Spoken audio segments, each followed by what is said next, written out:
Keputusan Mahkamah Konstitusi pada pekan lalu yang menolak uji material revisi Undang-Undang KPK menandai berakhirnya riwayat Komisi Pemberantasan Korupsi seperti yang selama ini kita kenal. Ini tentu bukan sesuatu yang mengejutkan. Kita sudah menduganya sejak akhir 2019 lalu. Saya Wahyu Diatmika dan inilah Opini Tempo.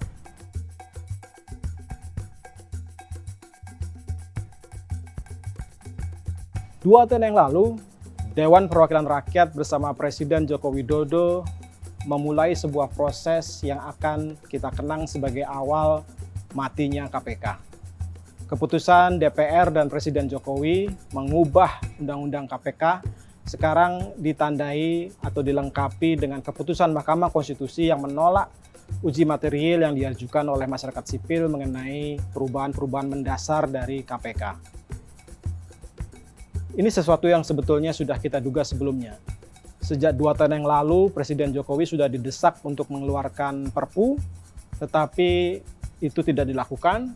Dan sejak awal memang Presiden bersama DPR sudah menginisiasi proses revisi KPK.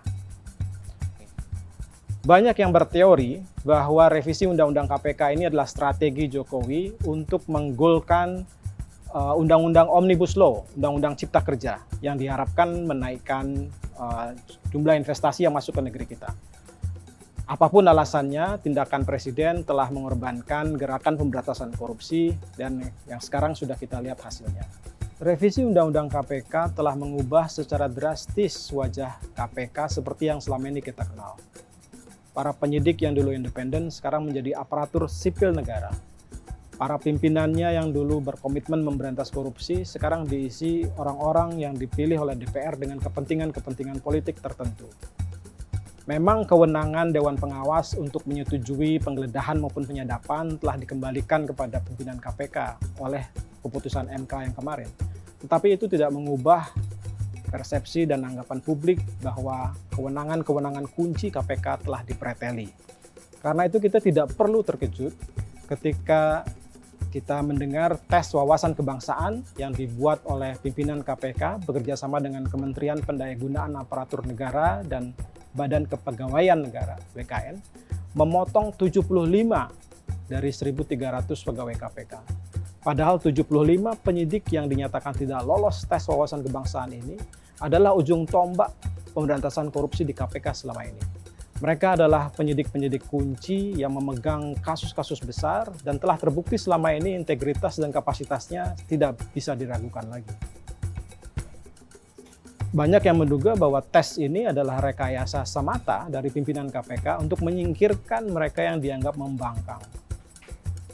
Mereka disingkirkan dengan alasan mereka bagian dari kelompok radikal, dianggap sebagai kelompok dalam tanda petik Taliban di KPK, anggapan-anggapan yang selama ini memang efektif untuk membungkam lawan politik. Tanggung jawab terbesar upaya pelemahan KPK ada di pundak Presiden Joko Widodo. Proses pemretelan kewenangan-kewenangan kunci KPK ini terjadi pada masa pemerintahan beliau. Karena itu kita jangan mudah terharu jika mendengar kabar burung bahwa istana maupun orang-orang kepercayaan istana sedang berusaha untuk menyelamatkan para penyidik KPK yang masih kredibel yang ada di dalam. Publik baru bisa percaya jika memang sudah ada hasil signifikan dari upaya lobby-lobby tersebut. Kini saatnya untuk juga beralih pada aksi-aksi politik. Para aktivis anti korupsi sudah harus berpikir dalam jangka menengah dan panjang apa yang akan terjadi setelah 2024. Sejak sekarang, para aktivis anti korupsi sudah harus mulai melobi dan menjalin hubungan dengan calon-calon pemimpin bangsa yang kira-kira punya komitmen pemberantasan korupsi seperti yang diharapkan oleh publik. Upaya-upaya seperti itu harus dimulai sejak sekarang agar kita tidak terjebak lagi pada kepemimpinan yang tidak punya komitmen terhadap pemberantasan korupsi. Terhadap KPK yang sekarang, publik harus mulai menarik jarak. Kita harus bercuriga dan skeptis terhadap setiap langkah-langkah pemberantasan korupsi yang dilakukan oleh KPK. Rekam jejak dan berbagai kepentingan politik yang mewarnai mereka selayaknya membuat kita selalu kritis melihat apa yang dilakukan oleh KPK. Tentu masih ada orang baik di Kuningan. Pasti masih ada penyidik-penyidik, penyelidik KPK yang masih berintegritas dan mencoba berbuat sesuatu di tengah segala keterbatasan.